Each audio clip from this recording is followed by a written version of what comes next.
Oh my God, oh my God, oh my God. That was my reaction upon seeing Trump sitting with the mistresses a few minutes ago, heading into this second debate.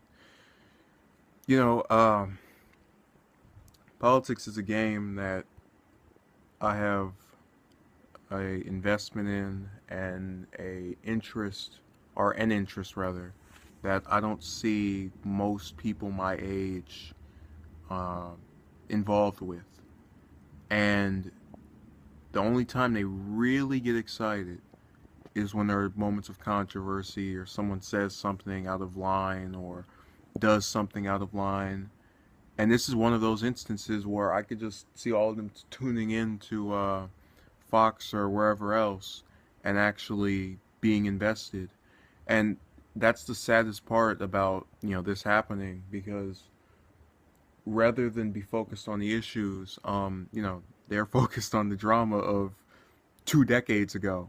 But that goes both ways because you have to remember they put out a tape on Trump that was from 2005, 11 years ago. To put that into perspective, I was in second grade. I'm out of high school now. Um, so really, I don't blame young people or people my age, I'm 18, for being, so drama filled because the people who are older are drama filled. If whoever put out those Clinton tapes or whoever had access to those tapes and eventually put them out had any care in the world for policy, they wouldn't have put that out. They put those tapes out because they were scared that Clinton could lose. They wanted to help her and they wanted to mess up Trump. And they've kind of done that sort of a little bit, but make no mistake, if they want to get dirty, he can get dirty. Uh, so this is not, it's seeing him sitting there with those women. If I had been drinking water, I think I would have spit it out because it was so unbelievable to see these different ladies that, I don't know all their names.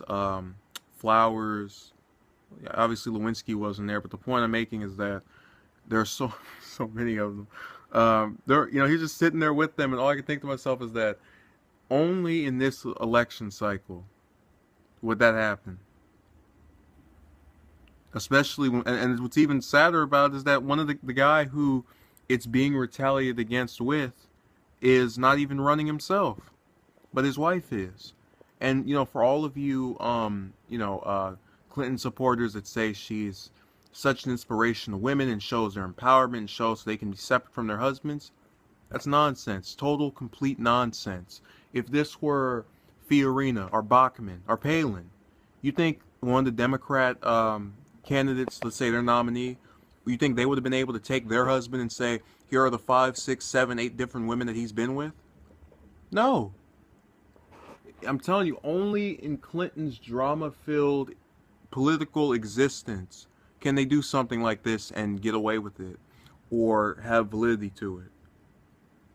No one would have either cared nor cared enough to even attempt to do that to Fiorina, Bachmann, Palin. Let's go on the Democrats. Like who they have over there? Warren or Warren, however you pronounce her name. Gillibrand. Shoot, Feinstein and Boxer, even though they're really old now.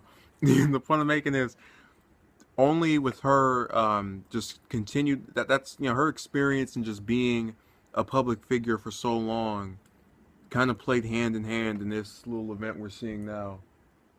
I mean, I cannot believe what I am watching. Seeing him sitting there with multiple women that we know have had some involvement with Bill, only in this election cycle. Jesus.